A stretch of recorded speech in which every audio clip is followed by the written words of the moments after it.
Hi class, it's Professor Rourke. This is a video from one of the questions from the test review for test 2. This is question from the test review number 5. The questions for number 4, 5, and 6, well, 4 and 5 are labeled from section 2.6, but really they're kind of a combination of sections 2.6 and 2.7. So I wanted to make sure we sort of talked about how we would solve a problem that you would see from like number 5. So this one says, for number 5, it says from section 2.6, which again is really kind of like a 2.6/2.7 would be a better description. So it's giving the following list of points for f of x and g of x, evaluate the following values. So they display a table of values. There's 3 columns. So the first column says x, 1, 2, 3, 4, 5. Then the next column says f of x, and it has the corresponding f of x values for the x. So for instance, when x is 1, f of x is 4. When x is 2, f of x is 1. When f of x is 3, f of x is -2. When x is 4, f of x is 1. And when x is 5, f of x is 2. Okay, so then they also give you another table for g of x, a third column. So reading them down, g of x says -1, 0, 1, 2, 3. So this means the same as for f of x, but for be a separate function. So when x is 1, g of x is -1. When x is 2, g of x is 0. When x is 3, g of x is 1. When x is 4, g of x is 2. And when x is 5, g of x is 3. So with all that information, it can be kind of overwhelming at first to figure out where to start or what they're even really giving you. So it's really just 2 different functions. This could be the same thing as if they give you like maybe a graph and you had to find the points from that, or they could have even given us equations for f of x and g of x. But they don't. They just give us a list of points. And then there's parts A, B, C, and D. So just kind of looking at all of them on a general level, A says parentheses f plus g, close parentheses, of 2.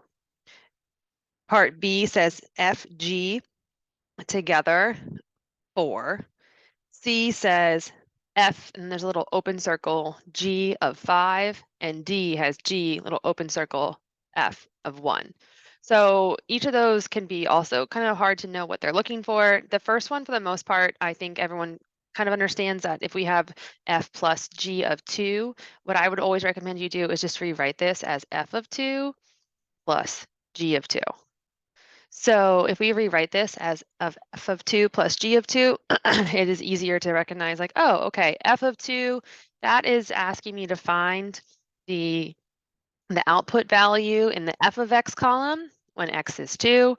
So f of 2 is 1, and g of 2, if I do the same thing for g, I can look at the column for g, and I look to where x is 2, g is 0. Okay, so f of 2 was 1 and g of 2 was 0. So we have 1 plus 0, which is 1. And we're done for A. Okay, the next one just has parentheses FG. So the tricky part about B for this problem is that when they have F and G just together like that, that's telling you that we're supposed to be doing multiplication. So when it has parentheses FG, close parentheses, parentheses 4, close parentheses, that's telling you to do F of 4 times G of 4. So similar vibes to part A, we'll find what is f of x when x is 1 and x is 4, and that is 1. We look on the table, we go down to where x is 4, and we see that the output is 1. And then we do the same thing for g of 4. So we go down again where x equals 4, and look over and see that when x is 4, g of x is 2. So it becomes 1 times 2, which is 2. Okay, so for the first 2 we did, it's really just asking you to find the 2 different output values, and A wants you to add them, and B wants you to multiply them. Okay, C and D are a little different. C and D are technically where we would get into 2.7. So instead of you being given, and again, like an equation or a graph that you're being asked to look at something, they're like essentially already, the problem already gives you like does that for you, right? You don't have to actually plug in any numbers and like multiply anything or simplify anything or look on the graph. They give you what the y value is. It's just trying to make sure that you understand what the notation's asking for. So that leads us to C. That has the F and then the little open circle, G. Sometimes it looks sort of like fog. So what this is testing to see is that if we recognize that this is composition of functions. So if we have F with the open circle of G of 5, that's saying F of G of 5. So I like to rewrite this with F parentheses, G parentheses 5, and then close my two parentheses. That is usually, I think, the best way to sort of understand right away which direction to go. So if we're looking at this, how we rewrote this, F of G of 5, does it make sense, hopefully, that we would need to start by finding G of 5? That's where we would need to begin. So to find G of 5, again, we're looking for where an X is 5, and then we're looking for what the G output is, which is 3. So what I do is then I replace G of 5 with 3. Okay, now I'm being asked to evaluate F of 3.